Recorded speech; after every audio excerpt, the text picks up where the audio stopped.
Hey Rayleigh, and anybody else watching, and welcome back to another message from your father. So Ezra 6 and 7 is what we're going to be looking at today.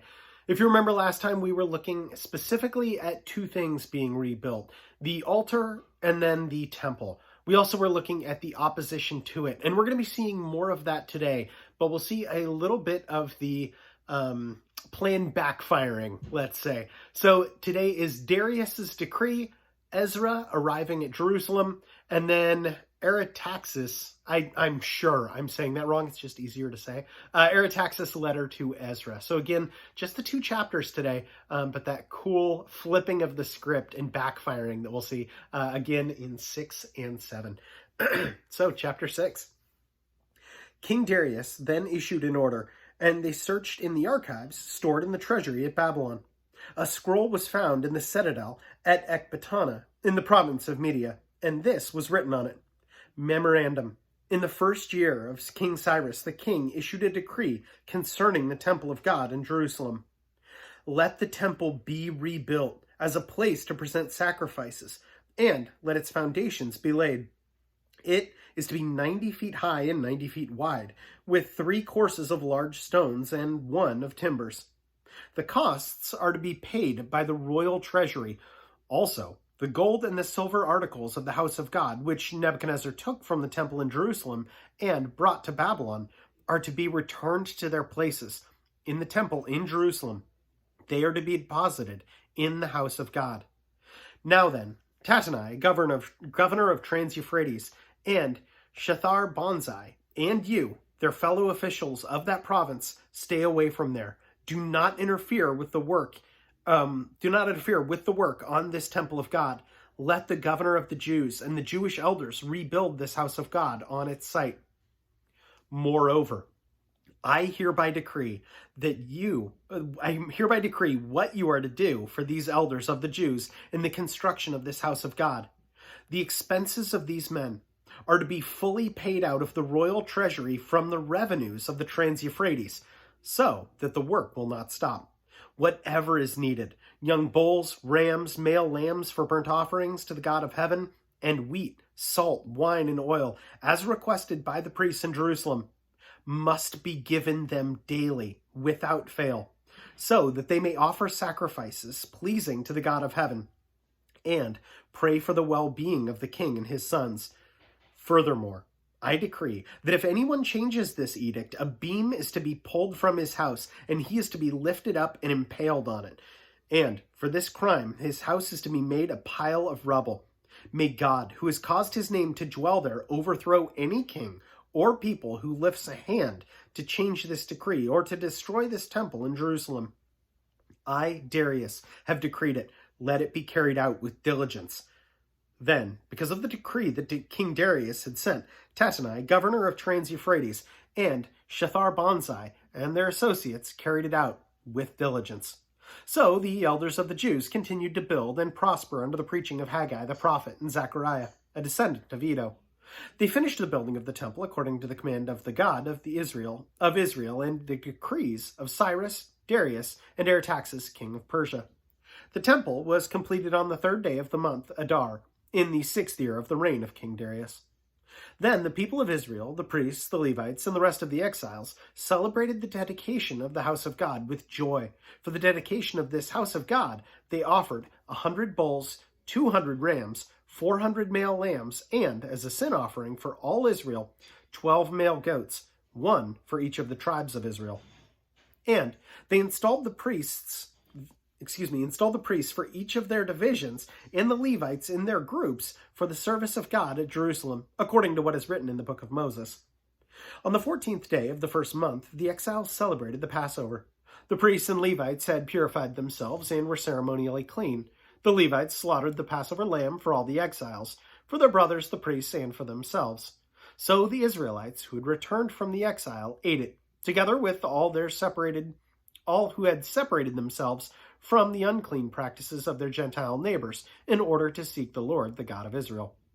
For 7 days they celebrated with joy the feast of unleavened bread, because the Lord had filled them with joy by changing the attitude of the king of Assyria, so that he assisted them in the work on the house of God, the God of Israel. Chapter 7. After these things, during the reign of Artaxerxes, king of Persia, Ezra, son of Seraiah, the son of Azariah, the son of Hilkiah, the son of Shallum, the son of Zadok, the son of Ahitub, the son of Amariah, the son of Azariah, the son of Marioth, the son of Zerariah, the son of Uzi, the son of Buki, the son of Abishua, the son of Phinehas, the son of Eleazar, the son of Aaron, the chief priest. This Ezra came up from Babylon. He was a teacher well versed in the law of Moses, which the Lord, the God of Israel, had given. The king had granted him everything he asked for in the hand of God, for the hand of God, the Lord his God, was on him. Some of the Israelites, including priests, Levites, singers, gatekeepers, and temple servants, also came up to Jerusalem in the 7th year of King Artaxerxes. Ezra arrived in Jerusalem on the 5th month of the 7th year of the king. He had begun his journey from Babylon on the 1st day of the month, and he arrived in Jerusalem on the 1st day of the 5th month, for the gracious hand of his God was on him. For Ezra had devoted himself to the study and observance of the law of the Lord, and to teaching its decrees and laws in Israel. This is a copy of the letter King Artaxerxes had given to Ezra the priest and teacher, a man learned in matters concerning the commands and decrees of the Lord for Israel. To Artaxerxes, king of kings, to Ezra the priest, a teacher of the law of the God of heaven. Greetings. I now decree that any of the Israelites in my kingdom, including priests and Levites, who wish to go to Jerusalem with you, may go. You are sent by the king and his 7 advisors to inquire about Judah and Jerusalem with regard to the law of your God, which is in your hand. Moreover, you are to take with you the silver and gold that the king and his advisors have freely given to the God of Israel, whose dwelling is in Jerusalem, together with all the silver and gold you may obtain from the province of Babylon, as well as the free will offerings of the people and priests for the temple of their God in Jerusalem. With this money, be sure to buy bulls, rams, and male lambs, together with their grain offerings and drink offerings, and sacrifice them on the altar of the temple of your God in Jerusalem. You and your brother Jews may then do whatever seems best with the rest of the silver and gold in accordance with the will of your God. Deliver to the God of Jerusalem all the articles entrusted to you for worship in the temple of your God, and anything else needed for the temple of your God that you may have occasion to supply, you may provide from the royal treasury. Now, I, King Artaxerxes, order all the treasuries of the Trans-Euphrates to provide with diligence whatever Ezra the priest, a teacher of the law of the God of heaven, may ask of you, up to 100 talents of silver, 100 cores of wheat, 100 baths of wine, 100 baths of olive oil, and salt without limit. Whatever the God of heaven has prescribed, let it be done with diligence for the temple of the God of heaven. Why should there be wrath against the realm of the king and his sons? You are also to know that you have no authority to impose taxes, tribute, or duty on any of the priests, Levites, singers, gatekeepers, temple servants, or other workers at this house of God. And you, Ezra, in accordance with the wisdom of your God, which you possess, appoint magistrates and judges to administer justice to all the people of the Trans-Euphrates, all who know the laws of your God. And you are to teach any who do not know them. Whoever does not obey the law of your God and the law of the king must surely be punished by death, banishment, confiscation of property, or imprisonment. Praise be to the Lord, the God of our fathers, who has put it into the king's heart to bring honor to the house of the Lord in Jerusalem in this way, and who has extended his good favor to me before the king and his advisors, and all the king's powerful officials. Because the hand of the Lord my God was on me, I took courage and gathered leading men from Israel to go up with me.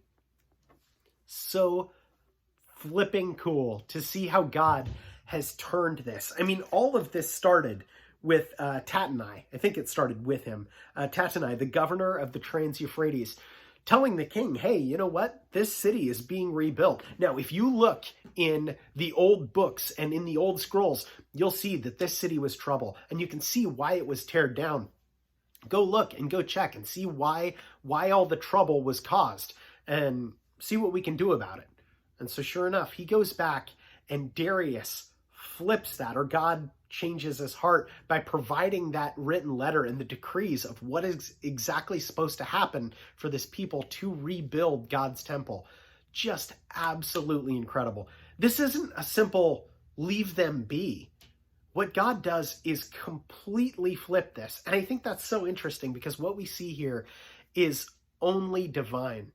What we see here is a king saying, hey, we're going to help provide and fund for the temple of your God. I didn't necessarily believe or care about your God before this, but I've read this and my heart has been changed and moved. And now we're going to help fund that. And you know what? This guy that brought it up, who secretly didn't want it to happen, this guy that brought it up, he's going to help pay for it. That is absolutely incredible. So I guess, Rayleigh, my hope for you and my prayer for you is that you recognize that God can shift people's hearts so dramatically, even if they don't necessarily believe him.